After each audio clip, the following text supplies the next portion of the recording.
Hand over your man. And what I replied next completely stunned her into silence. Jade stopped in front of the closet as if she'd hit an invisible wall. Hangers scraped softly when she pushed them aside. Black dress, gray dress, that familiar dark blue one she always reached for when she needed to disappear rather than be seen. Her fingers found it automatically, the safe choice. High neckline, modest cut, the armor of a woman who didn't want questions. Her hand hesitated. From the corner of her eye, she caught the flash of something bolder. The red dress. Off the shoulder, fitted, impossible to ignore. The one Marcus had jokingly called lethal when she'd bought it and then never actually worn. Before she could talk herself out of it, she dropped the blue dress and snatched the red one instead. Hit that subscribe button and tap the bell icon so you never miss our latest uploads. If tonight was a battlefield, she wasn't going as a ghost. She pulled the dress on and felt the fabric slide over her skin like a dare. The mirror showed a woman she half recognized, curves framed by scarlet, collarbones bare, shoulders strong. Her eyes, gray and tired, didn't match the dress yet. But she intended to grow into it. Behind her, the bedroom door opened. Are you seriously going to wear that? Marcus asked from the doorway, adjusting the strap of his watch. His tone wasn't mocking. It was something between admiration and worry, as if he were looking at fireworks in a dry forest. Jade met his gaze in the mirror. Don't you like it? I do, he said slowly. It's Tiffany's birthday. She said it's casual. Just a few friends. Friends. The word tasted sour on Jade's tongue. She stepped into her heels, feeling the extra height. We both know what this is to her is more than friendship. She's glued herself to you like a parasite. Jade, don't start, Marcus said, rubbing the bridge of his nose, the gesture he always used when he wanted a fight to vanish instead of facing it. We've just known each other a long time. A long time. Jade spun around to face him. You haven't seen her for 20 years. 20. She held up 2 fingers, then curled them into her palm. And then she reappears 6 months ago, and suddenly she's everywhere.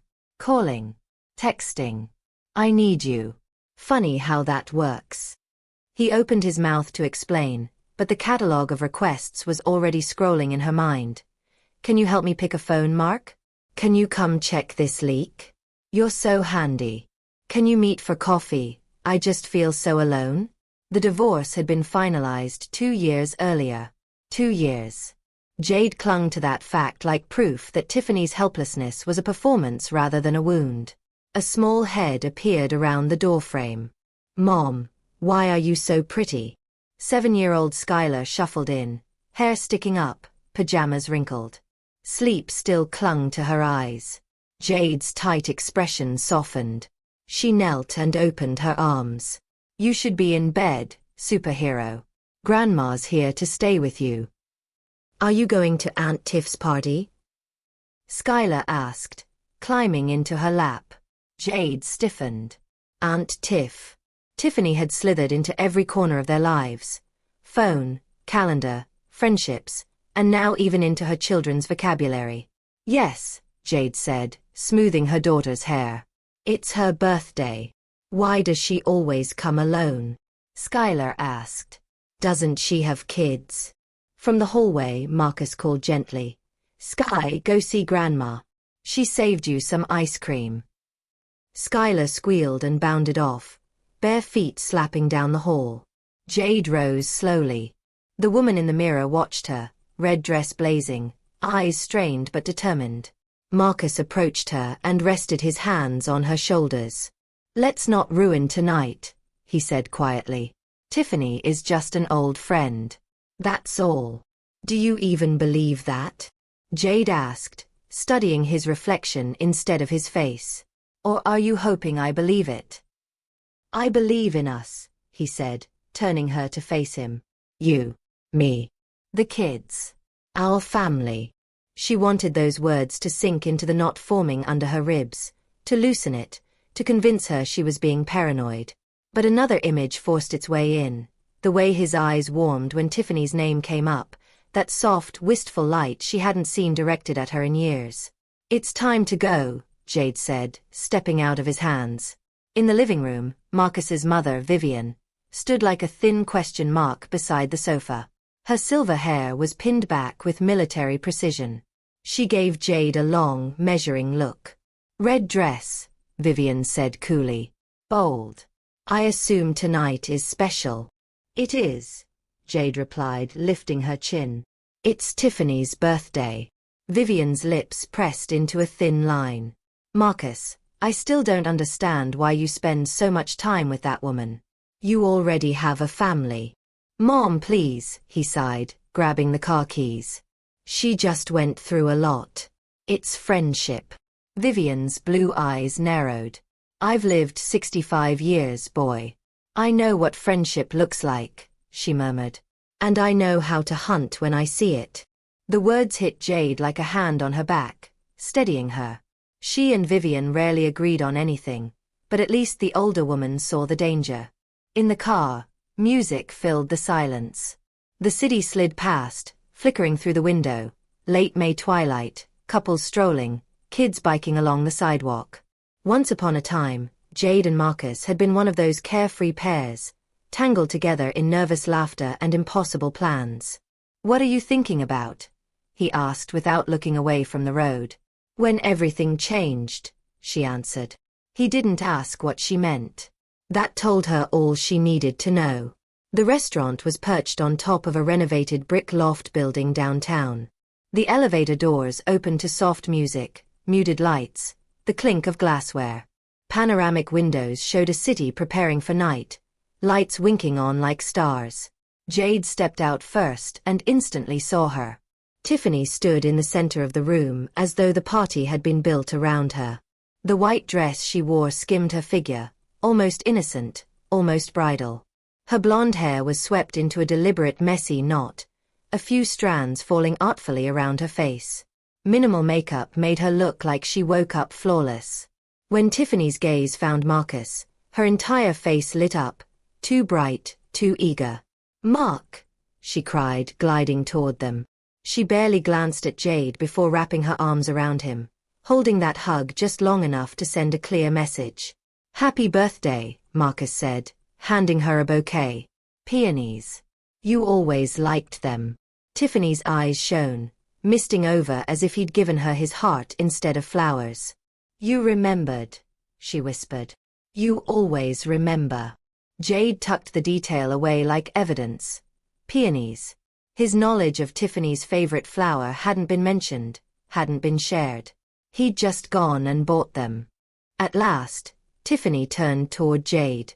"Jade," she said brightly, using the nickname she'd adopted from day one, sapping some of the strength from Jade's full name. "That dress. You look loud." She said it like a compliment, but the word carried a freight of judgment. Too bright, too much, inappropriate. Jade smiled with her teeth. "Thank you. I decided not to blend in with the tablecloths tonight." They were shown to a long table. Tiffany arranged the seating like a strategist placing pieces on a board, putting Marcus beside her and leaving one empty chair between Jade and him. Jade found herself next to a heavy-set woman who launched into a rundown of office drama before Jade had even sat completely. It was like watching a play from backstage. She heard lines, caught gestures, but the scene that mattered unfolded across from her. Tiffany leaning toward Marcus, brushing imaginary lint off his sleeve, laughing at things he barely said. He listened with his whole body, shoulders angled toward her, his smile soft, unguarded. With every shared memory, remember that abandoned house? Remember 7th grade? Jade felt more like an intruder in their story than the main character in her own marriage. Her fork hovered over her plate. She smiled when it was expected, nodded in the right places, but her attention stayed fixed like a spotlight on the pair at the far end. At last, the pressure inside her chest became too much. "Excuse me," she said to her talkative neighbor. "I need the restroom." The dress hugged her with every step, the heels clicked rhythmically, a deliberate metronome. She could feel eyes on her back. Marcus's among them, she hoped. If he was going to lose his mind over another woman, He at least needed reminding that his wife still existed. In the restroom, the air smelled of perfume and expensive soap. Jade leaned her hands on the marble counter and stared at herself. Her cheeks were flushed, lipstick too bright against the tight line of her mouth, eyes sharp with hurt and the beginnings of tears.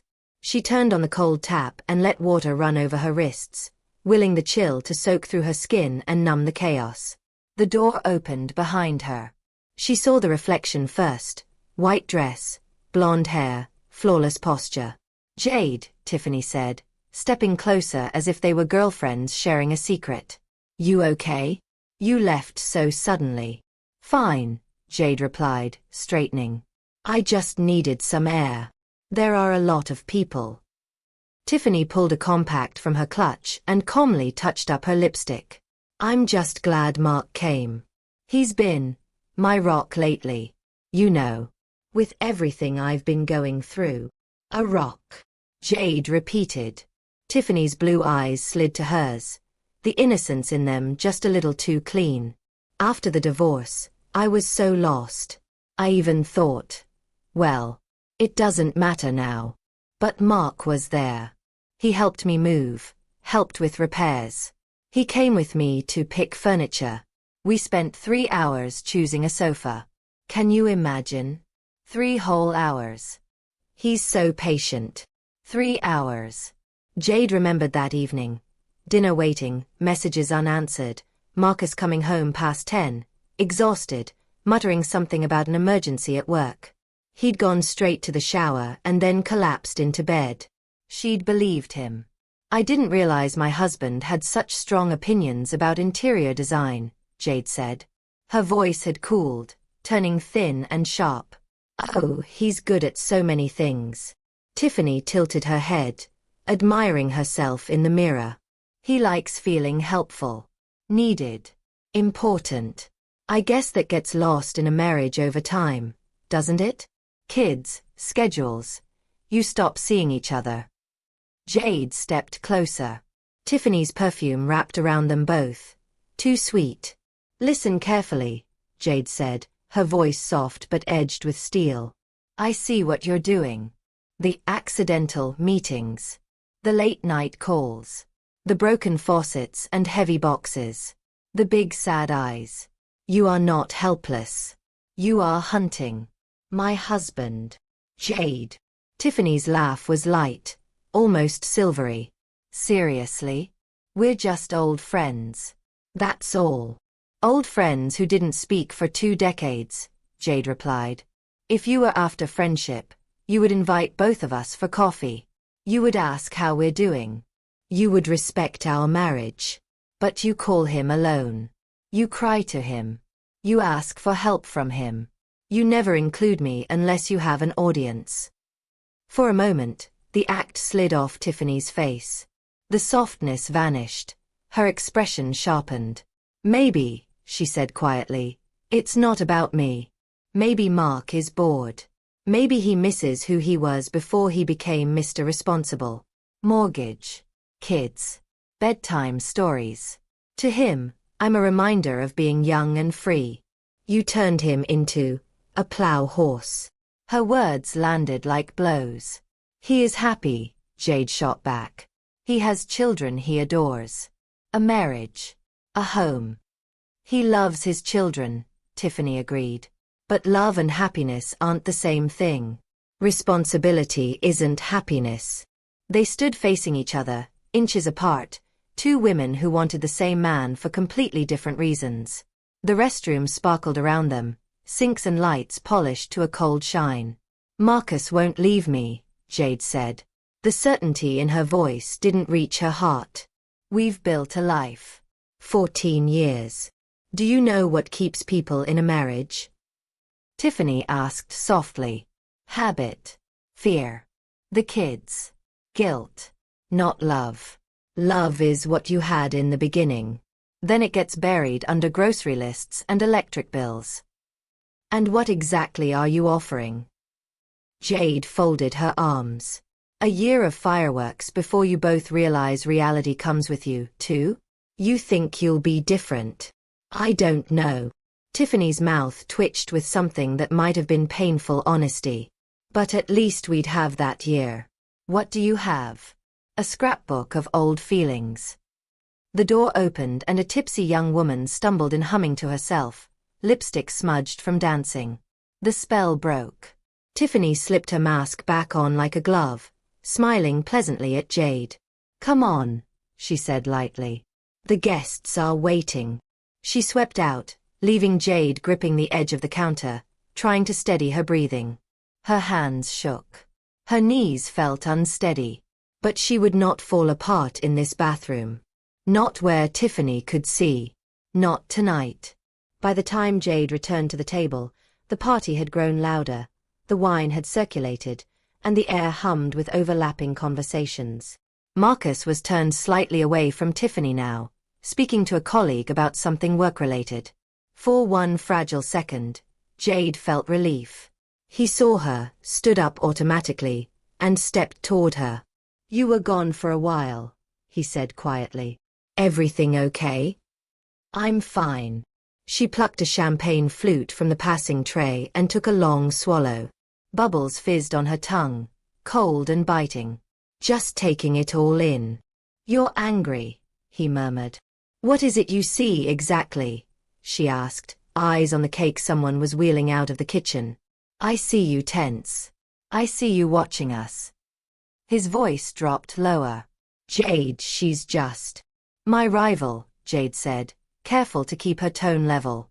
"Openly circling my husband.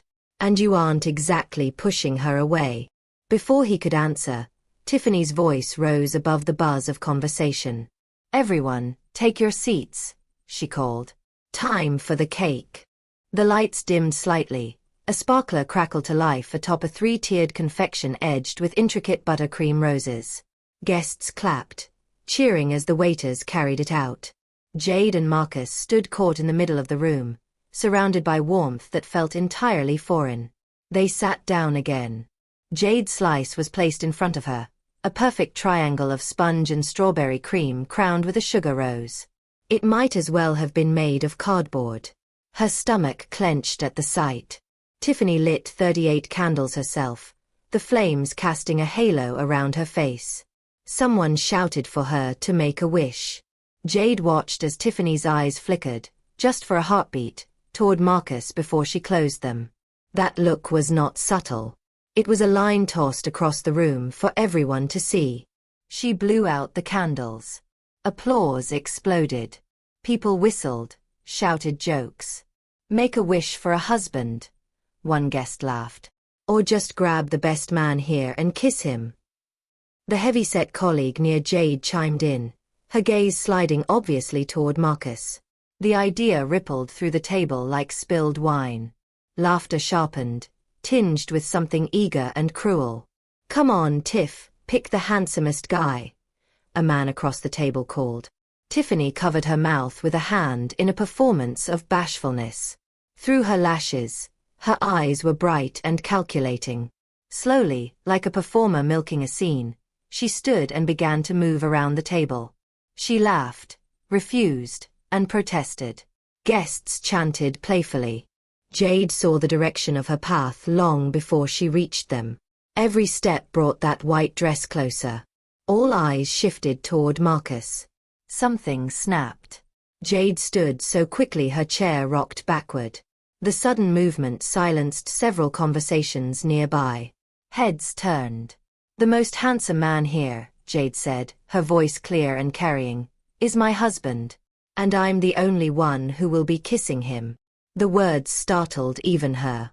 They rang through the room, turning the joke into something sharp and serious. Tiffany stopped short, that polite smile freezing on her face. A tense quiet settled, like a glass dome over their corner of the celebration. "Oh, Jade." Tiffany let the words stretch, light and airy again. "I was only kidding. It's just a silly game." "Maybe to you," Jade replied. "But my marriage isn't a party game." Conversations shifted uneasily. Someone coughed. A few guests avoided eye contact. Others watched openly, hungry for drama. Tiffany slipped back into her seat with a tight smile, murmuring something to the person beside her. The vulnerable mask she liked to wear had cracked, and behind it Jade glimpsed a cooler expression, eyes sharp as a scalpel. Marcus leaned closer to Jade, his annoyance barely hidden. "Why did you do that?" he whispered. She turned to him, pulse thudding in her ears. "Because I'm done pretending I don't see what's happening." "It was a joke," he insisted. She was playing along with the crowd. "You made it weird." "I made it honest," Jade said. "For months, she's been telling you with every look that she wants you. And tonight, she said it in front of everyone. You just didn't want to name it." He started to argue, but the waiter slid plates in front of them. Conversation around them picked back up, but Jade could feel eyes still drifting their way, curiosity prickling at the back of her neck. She tried to eat. The fork felt heavy. 2 bites and the food turned to dust in her mouth. Her throat refused to swallow. "You're blowing this out of proportion," Marcus said. He hadn't touched his food either. His glass, however, was half empty again. He signaled for another pour without looking at her. "How?" Jade kept her voice low. "How exactly do you see this?" "She's an old friend," he repeated, sounding more tired than convinced. "We survived a rough childhood together. We shared history. I haven't had that kind of connection with someone in a long time. It feels easy with her. And difficult for me," Jade concluded. He didn't deny it. Wine kept arriving at his elbow. By the 3rd glass, his shoulders looked looser but his eyes more raw. Jade could practically see the edges of his control fraying. Music swelled. Some guests got up to dance. Tiffany moved between tables, hugging friends, posing for photos, laughing brightly. But again and again, her gaze dropped back to Marcus as if magnetized. "Mark," she said at one point, sweeping by with another bottle. She rested a hand on his shoulder as she refilled his glass. The neckline of her dress dipped as she leaned down, giving him no polite angle but directly in line of sight. Marcus looked away quickly, color rising to his cheeks. He stammered something about driving. Tiffany laughed it off. "Stay over then," she said lightly. "I have a big apartment. Plenty of room." "Thank you," Jade answered instead. "But we have children to go home to." "Of course." Tiffany straightened, a trace of mockery in her tone. "Children. Parents have such limited freedom." There was always that edge to the word parents when she used it, as though it were synonymous with old, or boring, or used up. Jade's anger simmered dangerously close to boiling. She swallowed it back down and pressed her napkin into neat lines instead. "Maybe we should talk," Marcus said suddenly. "Not here. Later. About us. About you falling for another woman?" Jade asked, not bothering to dress the words up. The flicker of something in his face told her she'd struck somewhere very close to truth. "I'm not falling in love," he said, but he didn't sound sure enough to convince either of them. "I just feel alive when I'm around her. Like I used to. Like I'm more than bills and deadlines and school emails." "And with me," Jade said quietly, "you feel like a walking schedule." His silence answered where his words would not. The room spun around them, laughter, dancing, cutlery clinking against plates. To everyone else, it was a pleasant evening. To Jade, it felt like sitting in the waiting room of a life that was about to explode. "I need some air," Marcus muttered at last, pushing his chair back. "Of course," Jade replied. "Running away is easier than admitting what you feel." He looked at her for a long second, jaw tense, eyes conflicted, before heading toward the glass doors that led to the corridor outside. Jade watched him go, pulse pounding. She saw Tiffany notice, hand pausing on a friend's shoulder, smile faltering for a fraction of a second. Then, as if pulled by an invisible thread, Tiffany slipped away from the group and followed. Jade's tablemate chose that moment to ask another question. Jade answered automatically, mind elsewhere, then rose to her feet with a murmured excuse. She hated eavesdropping. She hated the idea of creeping into shadows to hear words not meant for her. But the thought of sitting still while her marriage was negotiated in whispers on the other side of a door was worse. She stepped out into the corridor. Floor-to-ceiling windows ran along one side, showing the city falling fully into night. Neon signs glowed, cars inched along like lit insects, and the sky hung heavy and dark. Marcus stood by the glass, hands shoved into his pockets. Tiffany faced him, her hand resting lightly on his arm. Jade froze, hidden by a pillar. She was close enough to see their faces reflected in the window. "I can see how much you're hurting," Tiffany was saying, voice low and coaxing. "You don't have to keep living this way, you know. Endlessly exhausted. Unseen." "Jade doesn't make me unhappy," Marcus said, but his tone lacked conviction. "Maybe not her," Tiffany replied softly. "But life. You said it yourself. Work, home, work, home. No spark. No adventure. That's not living, Mark. That's drowning." He said nothing.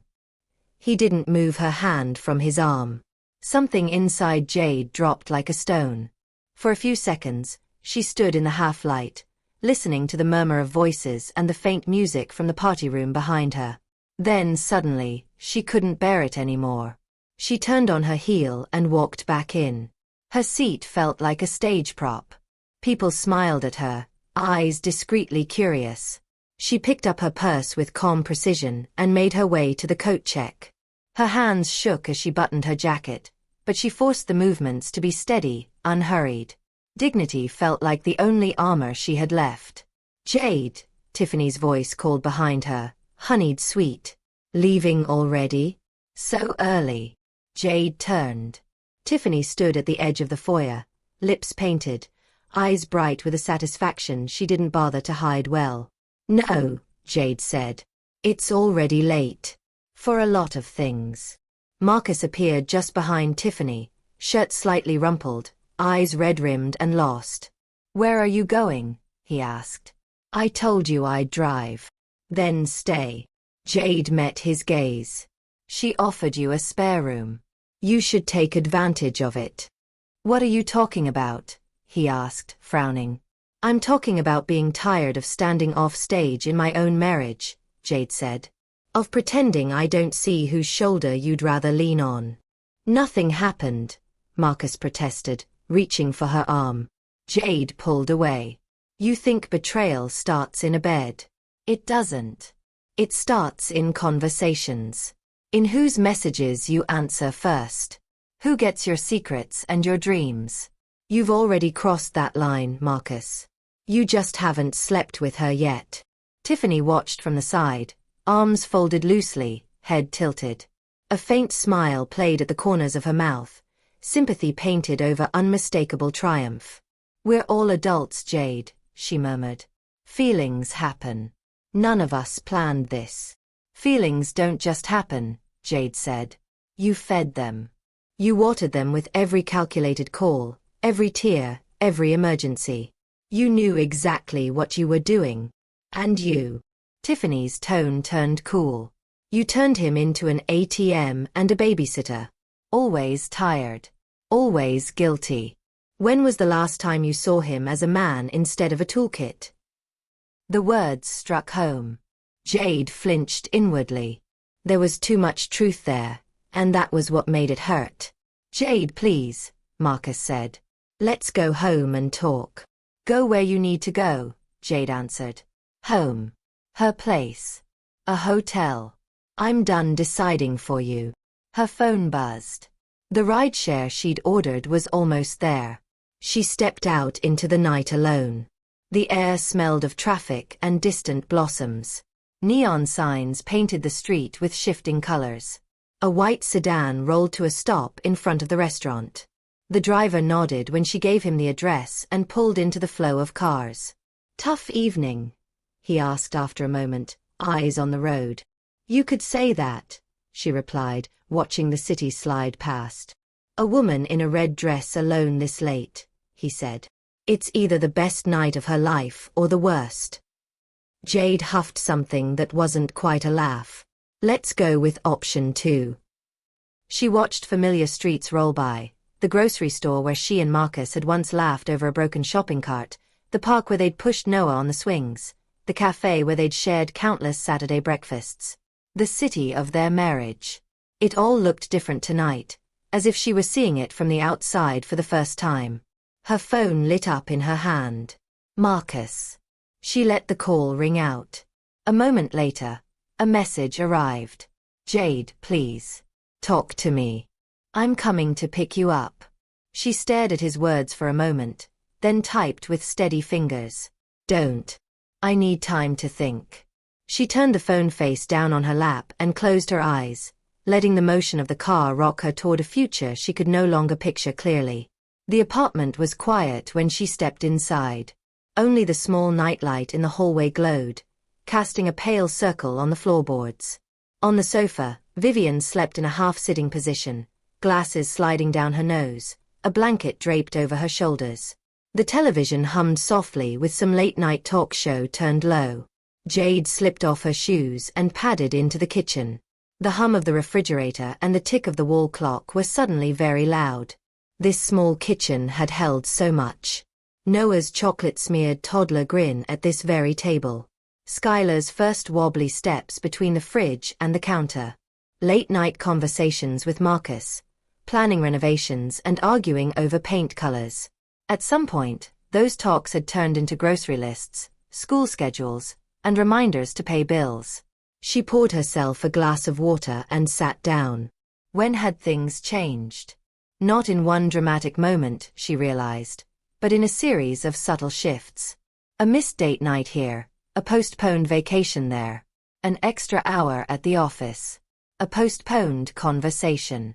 Resentments swept under the rug because there was no time to unpack them between kids' homework and deadlines. She had noticed Marcus working later, talking less. She had told herself it was a phase, that everyone went through it, that this was normal married life. She hadn't realized how many tiny cracks had formed until someone else slipped through them. The front door opened. She heard hushed voices, Marcus and his mother. The low murmur of Vivian's shock. The heavier, strained sound of Marcus's replies. A door opened and closed again. Then footsteps came toward the kitchen. Marcus stopped in the doorway, bag still over his shoulder, shirt wrinkled, tie loose. He looked older than he had that morning. Mom asked what happened, he said. I told her we argued. We didn't argue, Jade said quietly. We unraveled. He flinched at the word. The edge of what? He asked, as if he needed her to say it so he would be allowed to hear it. Divorce, Jade answered. The word felt strange in her mouth, large and metallic. It dropped between them like a heavy object, forcing both of them to step around it. He went pale.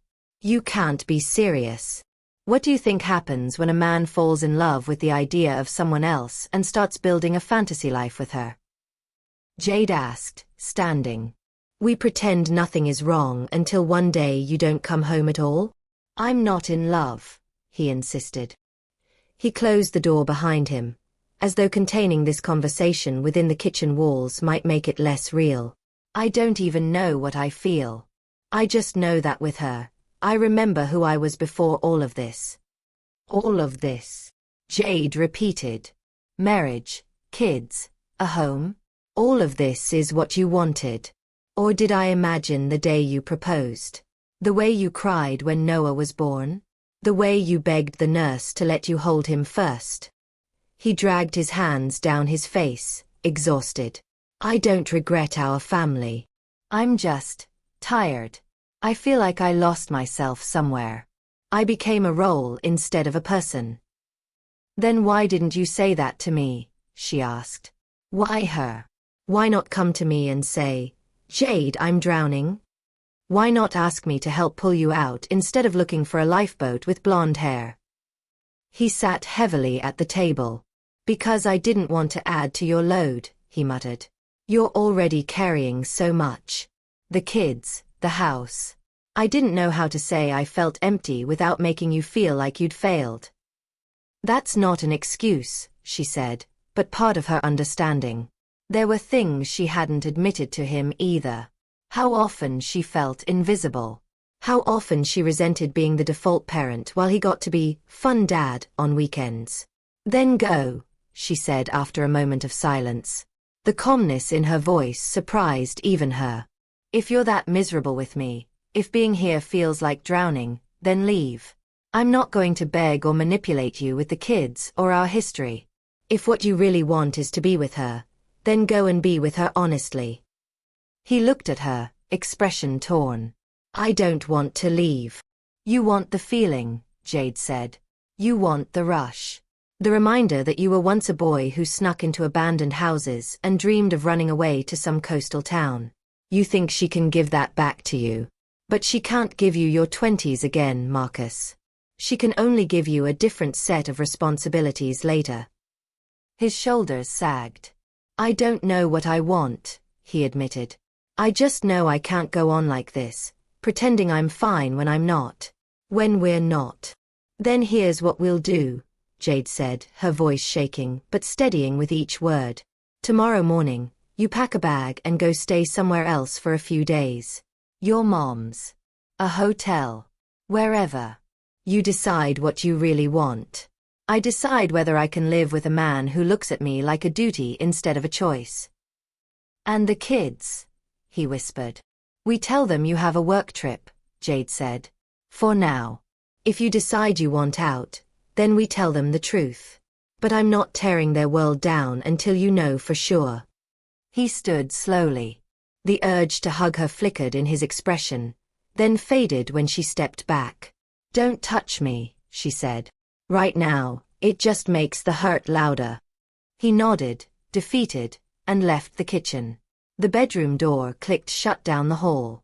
Jade sank into a chair and stared at nothing, feeling the shape of her life shifting around her like furniture pushed in the dark. Sleep didn't come.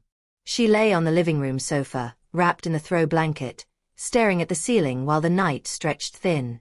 Morning arrived with the clatter of dishes and the smell of coffee.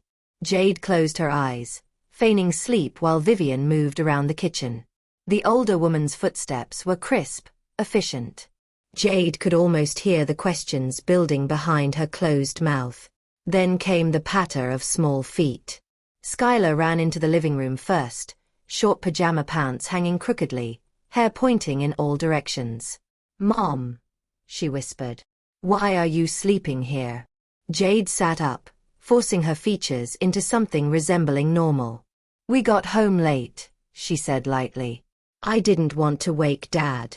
Noah shuffled in next, taller every month, phone already in hand, eyes half-lidded. He glanced at the makeshift bed and frowned but didn't say anything. 11-year-old boys had their own quiet ways of noticing. How was the party? Vivian asked as Jade joined them at the table. It was fine, Jade lied. Nice. Vivian's eyes stayed on her a moment too long, sharp and skeptical, but she let it go with the children sitting there. Marcus emerged last. He looked like he'd spent the night wrestling with ghosts instead of pillows. The dark circles under his eyes were stark. Morning, he said, kissing Skylar's head and ruffling Noah's hair. He didn't look directly at Jade. Dad, can we go to the park? Skylar asked. You promised we'd rollerblade this weekend.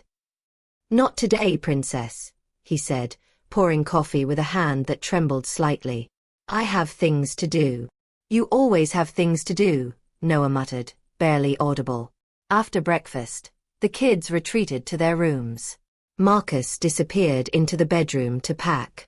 Jade stood in the hallway, arms crossed, watching him fold shirts and tuck them into a small duffel. I'm going to rent a place for a few days, he said, zipping it up. I need space to think. She nodded. Fine. I didn't want it to be like this, he said helplessly. Neither did I, she replied. But here we are. He left while the kids were engrossed in cartoons, closing the door gently behind him. Jade stood on the other side, hand flat against the wood, listening to his footsteps recede down the hallway. Jade, Vivian said quietly, appearing at the end of the hall. It took only a second of that level gaze for Jade's composure to crack.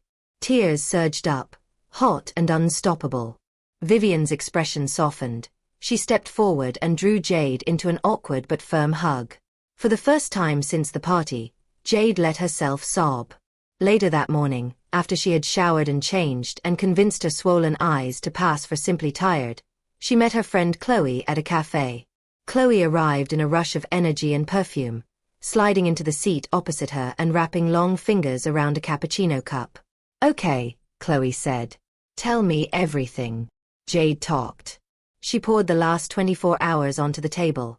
Tiffany's flowers, the bathroom confrontation, the almost game of kiss the most handsome man, the corridor, the ride home, the conversation in the kitchen. By the time she reached the part where Marcus packed his bag, her voice had grown hoarse. Chloe listened, the lines around her mouth deepening.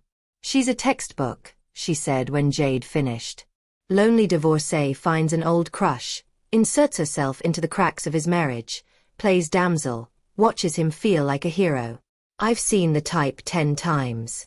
It's not just her," Jade admitted, stirring sugar into her tea even though she didn't normally sweeten it. "It's us. Somewhere along the line, we stopped being us." "Okay," Chloe said, leaning in. "Then fix that. 14 years is not something you throw away because some woman in white shows up with perfect hair and a tragic backstory." "I'm not the one wanting to throw it away," Jade reminded her. "He's the one saying he's suffocating." Chloe took a long sip of coffee, eyes searching Jade's face. "When was the last time you did something just for yourself?" she asked. "Not for the kids. Not for Marcus. For you." Jade opened her mouth. Nothing came out. She thought of her days. School drop-offs, grocery lists, client emails, laundry, dinner, dishes, bedtime routines. Comedy shows played in the background while she worked on design drafts. The last time she'd danced for fun? Painted just because. Gone anywhere without a child, a shopping list, or a husband. She couldn't remember. "You turned yourself into a function, Jade," Chloe said gently, but without sugarcoating it. "Mom. Wife. Household manager. It's no wonder he doesn't see you anymore. You don't see you." "That's horrible," Jade whispered. "It's the truth," Chloe said. "But it's not permanent. You can still change it. Get angry. Not just at him and Tiffany. Get angry at the version of yourself that disappeared somewhere between preschool recitals and mortgage payments." "What should I do?" Jade asked. "Join a gym, get a haircut, pretend I'm 23 again?" "Not for him," Chloe said, shaking her head. "For you. Remember who Jade is when she isn't carrying everyone else. Let your life be more than routines. If he comes back and you still want him, great. But even if he doesn't, you won't be left with nothing but an empty role." They talked for another hour.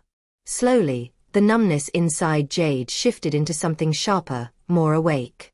Underneath the ache, a stubborn ember of resolve began to glow. On the walk home, the city felt different. Children darted around her, laughing. Couples held hands. A street musician played an upbeat song that didn't match Jade's mood at all. She passed a paint-splattered flyer for a local art class and, for the first time in years, the idea of painting tugged at her instead of feeling like a relic from another lifetime. Her phone buzzed. An unknown number. "Jade, it's Tiffany. We need to talk." She stopped so abruptly that a man behind her almost collided with her and swore under his breath as he passed. A second message came moments later. "Thistle and Bloom Cafe on Elm. In an hour." Her first impulse was to block the number and throw the phone in the nearest trash can. The nerve. The audacity. The absolute gall. But another part of her, the part that refused to be afraid anymore, wanted to look Tiffany in the eye without witnesses, without Marcus, without an audience. "I'll be there," she typed, then immediately questioned her own sanity. At home, she changed into jeans and a simple white blouse. No armor, no red dress. She tied her hair back and looked at herself. She didn't look like a woman going into battle. She looked like someone ready to hear the verdict.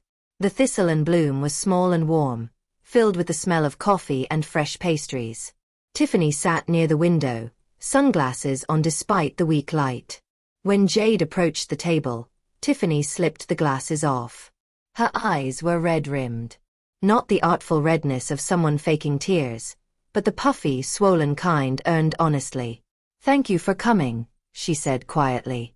"I wasn't sure you would." "I wasn't either," Jade replied, sitting opposite her. "What do you want?" They ordered coffee. The waitress left them in a bubble of strained silence. "I wanted to apologize," Tiffany said at last. The words came out rough. "For last night. For all of it." Jade's first reaction was skepticism. "For what part?" she asked. "The flirting. The late-night requests.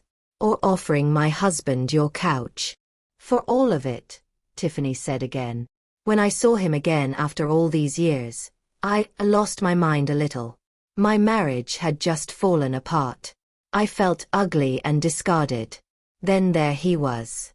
The one boy who'd ever made me feel safe. Like I wasn't disposable." "He's married," Jade said, because it still needed saying. "I know," Tiffany whispered. "I knew. I just didn't care enough. That's on me. I kept telling myself that if he responded, it meant something was already wrong between you two.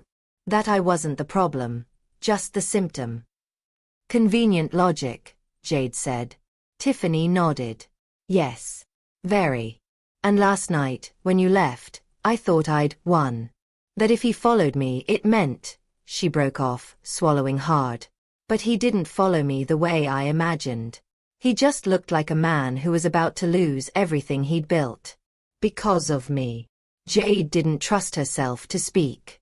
"I messaged him this morning," Tiffany said, taking out her phone and turning it so Jade could see. The screen displayed a sent text. "Mark, I'm sorry about last night. I don't think we should see each other anymore.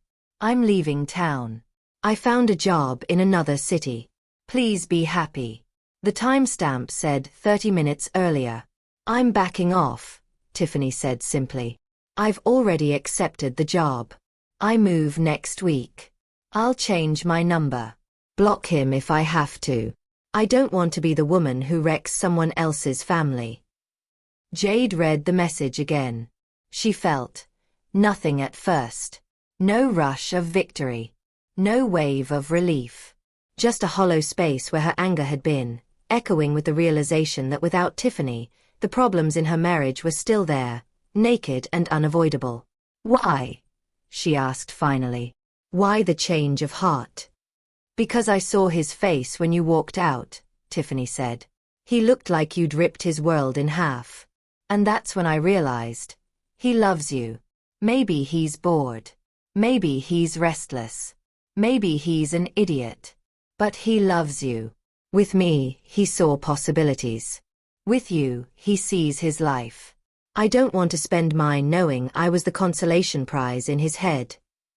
The words were unexpectedly generous and unexpectedly cruel all at once. "I don't know what to say," Jade admitted. "You don't have to say anything," Tiffany said, sliding her sunglasses back on. "Whatever happens now is between you and him. I just wanted you to know that I'm out of the picture." She stood, left some money under her untouched saucer, and walked out of the cafe without looking back. Jade sat alone with her cooling coffee and the sudden quiet. This should have been the moment where everything became easier. Remove the third point of the triangle and the shape should stabilize. Instead, the structure of her marriage felt more fragile than ever. Now, if things fell apart, there would be no one else to blame. The apartment felt heavier when she got home, like the walls had absorbed all the tension and were reluctant to release it. The soup Vivian was making perfumed the air with chicken and herbs. The kids sat in the living room wrapped in cartoon brightness. "Noah. Skylar. Lunch," Vivian called. They gathered at the table. Skylar chattered about a cartoon princess and a dragon that turned into a friend. Noah stared at his bowl, spoon turning slowly through the broth. "When is Dad coming back?" he asked suddenly, without looking up. Jade's heart lurched. "Soon," she said carefully. He has a lot of work this week. You're lying, Noah said softly. The room stilled. Even Skylar stopped mid-sentence. I heard you last night, Noah continued. You were crying. And Dad left with a suitcase. Leo's dad did that, and then his parents got divorced. Are you and Dad getting divorced? Skylar's face crumpled instantly. No, she burst out. Tell him no, Mom. Jade swallowed hard. Every instinct screamed to say what they wanted to hear. To smooth it over, to promise something she couldn't guarantee. I don't know, she said instead. I really don't know what's going to happen. But I do know this. Your father and I both love you more than anything. That will never change. No matter what. But you love each other too, right? Skylar asked through tears. You have to. That's how it works. Jade's throat closed. Did she love Marcus? Yes. But not like before. Not with the same fire that had made her say yes to a life with him. What she felt now was layered and complicated. A mix of care, habit, resentment, history, and something fragile that might still be love buried underneath. Of course we love each other, she said, because anything else would break them, and she wasn't ready to do that yet. We're just tired and confused. Grown-ups get that way sometimes. Noah didn't look convinced, but he pressed his lips together and resumed eating. Skylar clung to Jade's arm throughout lunch. The soup cooled quickly. After the kids drifted back to their rooms, Vivian and Jade stayed at the table. What is really happening? Vivian asked, stacking bowls. He's lost, Jade said. He met someone who reminded him of who he used to be. He built a fantasy around her. Now he's not sure if he wants the fantasy more than the life he has. Vivian snorted. Midlife crisis, she said. They reach 40 and decide they've been cheated out of something. They buy motorcycles or chase women who pretend to be impressed by their stories. She's 38, Jade said automatically. Then she's old enough to know better, Vivian replied.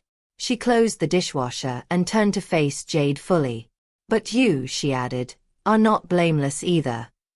Jade blinked. Excuse me. You disappeared into motherhood, Vivian said bluntly. Into the house, the errands, the routine. You stopped dressing up for yourself. Stopped doing the things you loved. Stopped being a woman and became a walking to-do list. A man falls in love with a woman, not with a schedule. The words stung. Jade bristled with the urge to defend herself.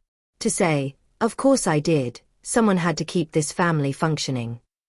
But some quiet, honest part of her knew it was true. She had let the version of herself he fell in love with fade under layers of responsibility. What am I supposed to do? She asked, exhausted. Reverse time? Pretend I'm 25 and childless? Of course not, Vivian said. You remember who you are now, at this age, with this life. And you decide what you want. If you choose to fight for him, then fight properly. If you choose to let him go, do it with your spine straight. But whatever you do, don't live in that helpless posture where everything happens to you. It's unattractive, and it's no way to live. It was harsh. It was also, in its own rough way, a kind of love. Evening came with a cloudy sunset and a cold wind that didn't belong to late May. Jade stood in front of the wardrobe again, but this time she bypassed the red dress. She pulled on a simple gray one, slid her arms into a light jacket, and tied her hair back. She told the children she needed to go buy groceries. The lie sat sour in her stomach. Their eyes followed her to the door with worried questions she couldn't answer. The park by the lake was a short walk from their building. It was where she and Marcus had met 15 years ago at a music festival, sitting on the grass, trading jokes about the terrible sound system. It was where he'd kissed her for the first time on a splintered bench overlooking the water. He was there now, sitting on that same bench, staring at the lake. When he heard her footsteps on the gravel, he turned. "Hi," he said. "Hi." They sat side by side without touching. The water lapped softly at the shore. Children squealed somewhere behind them. the last of the day's playground crowd clinging to the fading light. A dog barked in the distance. A cyclist's bell chimed. "Tiffany texted me," Marcus said after a while. "She said she's leaving town. That she's done." "I know," Jade said. "I met her today."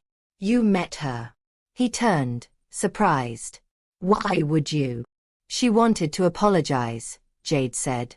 "And to show me the message she sent. She's out of the picture, Marcus. Whatever happens next, it's not about her anymore. It's about us."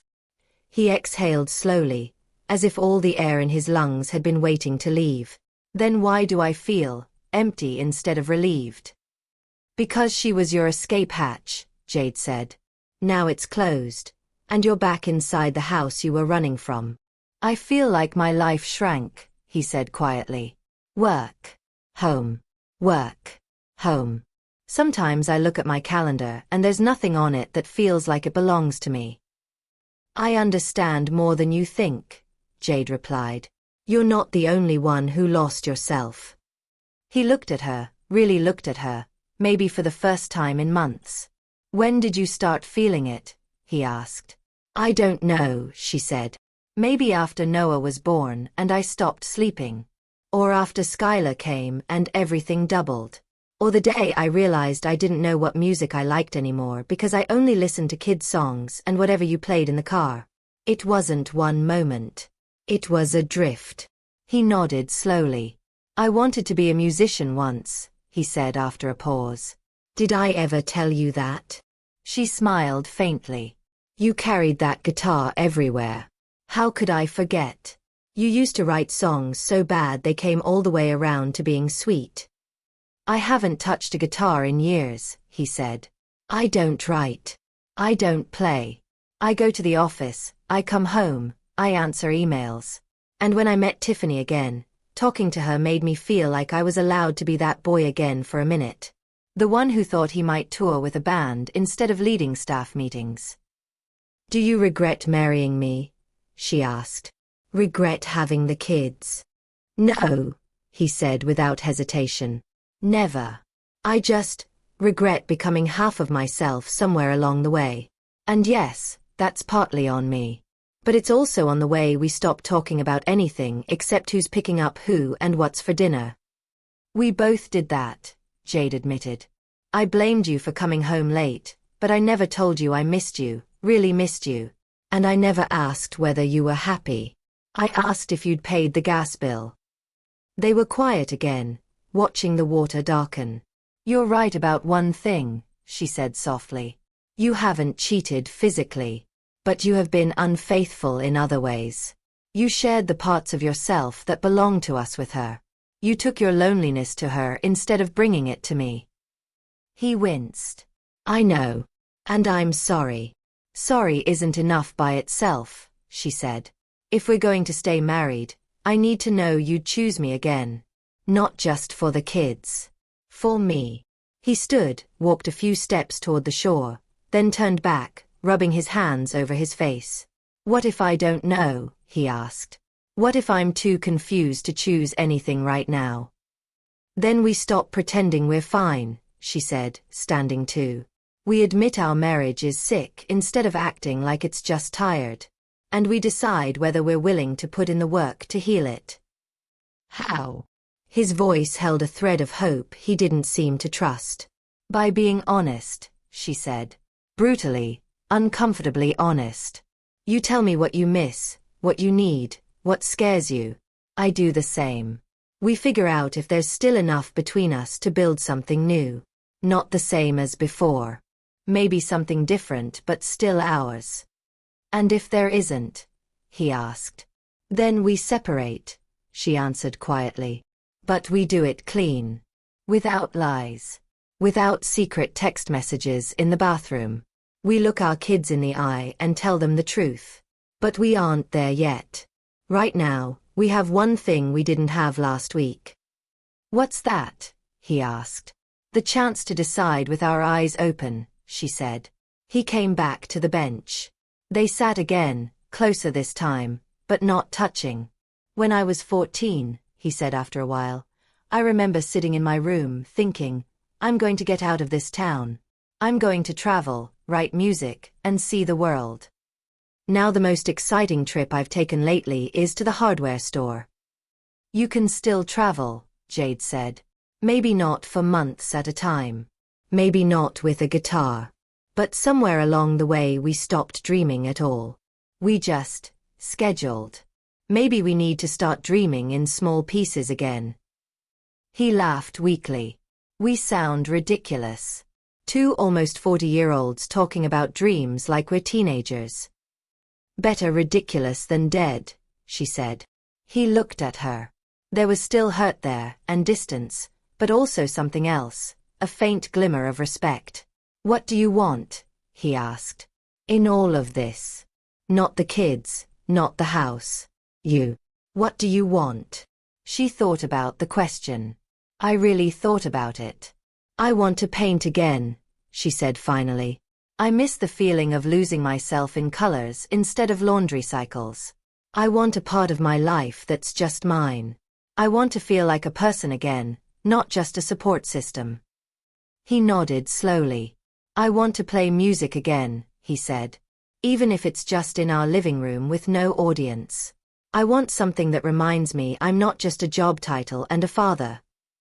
They both looked toward the lake, where the surface had turned to a sheet of dark glass.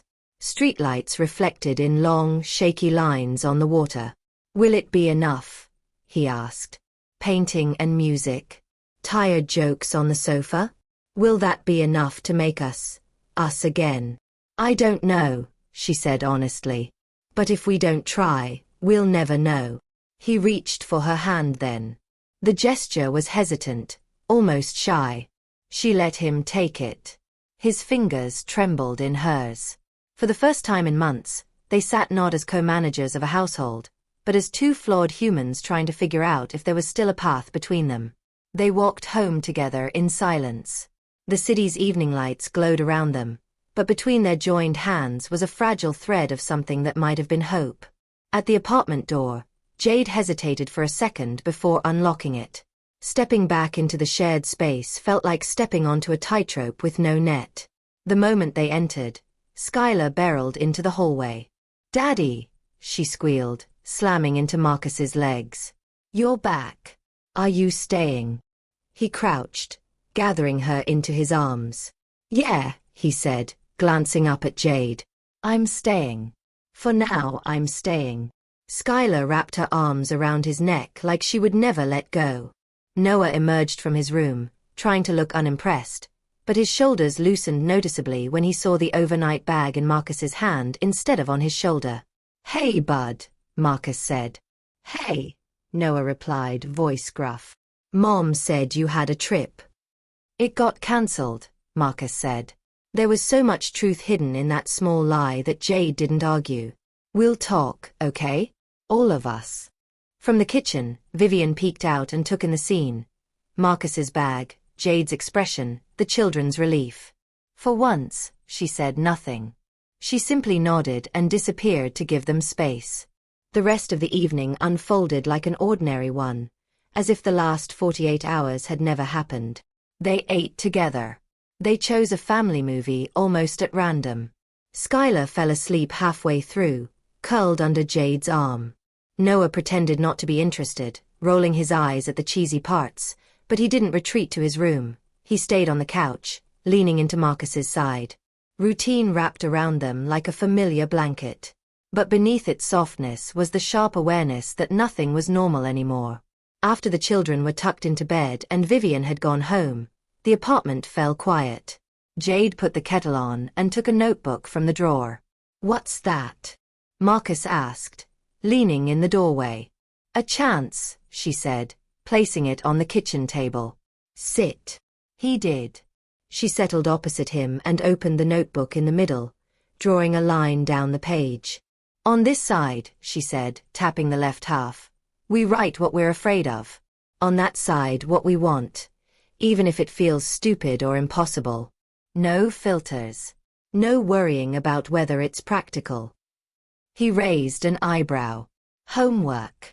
Honesty, she corrected. For a moment, He looked like he might object, but then he sighed and picked up a pen. They started slowly. Words came out haltingly at first, then faster. On the fear side, Jade wrote, "I'm afraid you'll leave. I'm afraid I've become invisible. I'm afraid there's nothing left between us but history. I'm afraid of starting over alone. I'm afraid of staying and dying inside." On his side, Marcus wrote, "I'm afraid I've already broken us. I'm afraid the kids will hate me. I'm afraid of growing old and realizing I never did anything that felt like me. I'm afraid of waking up one day and resenting everyone I love. I'm afraid I don't deserve a second chance." They read each other's lists in silence. Then they turned to the other side of the page. "I want," Marcus began, then stopped, struggling. "Write it," Jade said softly. "Even if it sounds childish." He bent his head over the notebook. "I want to play guitar again. I want to write one song I'm proud of. I want to take the kids camping and teach them stupid songs by a campfire. I want to go on a trip with you. Just you. Somewhere by the ocean. I want to look at you and feel that you see me, not just what I do." Jade added her own. "I want to paint enough to hang my work in a cafe, even a small one. I want one day a week that doesn't revolve around anyone else's needs. I want us to laugh together again, genuinely, not politely. I want to feel like your choice, not your habit. I want to know who I am without the roles, and I want you to know too." The lists filled the page, and then another. Small things joined big ones. Marcus wanted to learn to cook something more complicated than scrambled eggs. Jade wanted to go dancing, even if she stepped on his toes. He wanted to finally read that huge novel he'd been saving for later for 20 years. She wanted to stand on a beach and paint the horizon. When they finished, they sat back, surprised by how much ink marked the pages. "We are ridiculous," Marcus said with a shaky laugh. "We sound like we're making vision boards." "Maybe we should have done this years ago," Jade replied. "Instead of assuming we already knew everything about each other." He turned the notebook around and studied what she had written. "I didn't know you still wanted an art studio," he said. "I thought you'd let that go." "I didn't let it go," she said. "I buried it. It kept knocking from under the floor. I just got good at ignoring it." He nodded slowly. "You're right about something else too," he said after a moment. "I was unfaithful emotionally, even if nothing physical happened. I'm not saying that to get points for technicalities. I'm saying it because I need to own it. I took my confusion and my loneliness to someone else. I'm sorry. And if we keep going, I don't want to do that again." "I need time to trust that," she said. "I can't just flip a switch." "I know," he said. "I don't expect you to." "Then this is the deal," she said. "We try. Really try. Not stay married for the kids try. Not pretend nothing happened try. Real effort. We help each other find ourselves again and see if we still want to walk forward together as the people we are now, not who we were at 25. "And if we don't?" he asked. "Then we separate," she said steadily.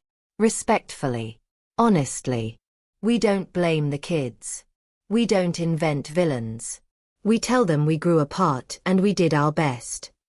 He looked at her for a long time, then nodded. "Okay," he said. "I can live with that." "Can you live with starting over with me?" she asked. "Because that's what this is. Not picking up where we left off. That place is gone." "You're asking if I'd date you again," he said, a faint smile tugging at his mouth. "In a way," she said. He thought about it. "I really thought about it." "Yeah," he said at last. "I don't know if I'm very good at this right now. But I'd like to try." Something in her chest loosened. Not fully. But enough. That night, they didn't slip back into old routines of obligatory intimacy or cold distance. They said goodnight in the hallway like people who had just agreed to a complicated truce and went to sleep in the same bed but on different sides, careful not to touch too much. Morning came with alarm clocks, cereal bowls, and missing socks. The kids bickered about who got the last clean spoon. The coffee machine sputtered. But there were small differences. Marcus stood at the fridge and said, "I'll take the kids to school. You schedule an art class. Today. Not sometime." She blinked at him. "And work." "I'll juggle," he said. "I'm allowed to use a vacation day for something besides fixing the dishwasher, right?" Later that day, while the children were out and the apartment was quiet, Jade stood on the balcony holding Marcus's old guitar. Dust clung to the case. The strings were slightly out of tune. She watched him wipe them down with a concentration she hadn't seen on his face in a long time. "How does it feel?" she asked. "Weird," he admitted. "Good weird." She left him there, fumbling through chords, and cleared the unwieldy junk off the small table by the living room window. Old magazines, a broken toy, a dead plant. She replaced them with a clean sheet of paper and the watercolors she hadn't touched in years. Her hand trembled a little as she dipped the brush into pigment and placed color on the page. The first strokes were clumsy. The blue bled into the green. It didn't matter. What mattered was that the brush was in her hand again. Time passed differently with a brush and a guitar between them. The apartment is filled with off-key music and the faint chemical scent of paint. For the first time in years, they existed in the same space without revolving entirely around the children or the chores. In the evenings, they still had hard conversations. They talked about the resentment she'd felt when he left her alone with bedtimes week after week. He admitted how invisible he felt when she sighed every time he mentioned a new idea because it sounded like more work. They argued. They cried. They stepped away when things got too heated and came back instead of walking out. Tiffany became less of a looming ghost with each passing day. Her name came up only a few times, mostly when they needed to acknowledge what had happened so it wouldn't fester in silence. Jade still winced when she thought of the corridor, of that hand on his arm. But the image began to share space with new ones. Marcus perched on the edge of the sofa, painstakingly relearning a chord progression. Jade laughing unexpectedly when he hit a spectacularly wrong note. The kids sitting at the kitchen table painting with her on Sunday morning. One night, weeks later, Jade stood at the sink, hands in soapy water, when Marcus slid his arms around her from behind. The touch was gentle, wary, asking rather than assuming. "Okay," he murmured. She paused, feeling his warmth through the thin fabric of her shirt. She waited for the wave of old hurt to shove his arms away. It didn't come. It was still there, but muted. "Okay," she said softly, and let herself lean back into him. They weren't magically healed. They still snapped sometimes. Old patterns didn't die quickly. There were days when Marcus came home late and Jade's first reaction was to assume the worst before remembering he was in a guitar class and had sent a photo. There were moments when he saw her buried in laundry and almost slipped into old habits of taking her for granted before catching himself and grabbing a basket. Still, something fundamental had changed. They were both awake now. Present. Choosing. One evening, months after the night in the restaurant, Jade stood in front of an easel at a small cafe. 7 of her paintings hung on the brick wall, pinned up with simple clips. People drifted by, murmuring polite things about color and light. It wasn't a grand exhibition.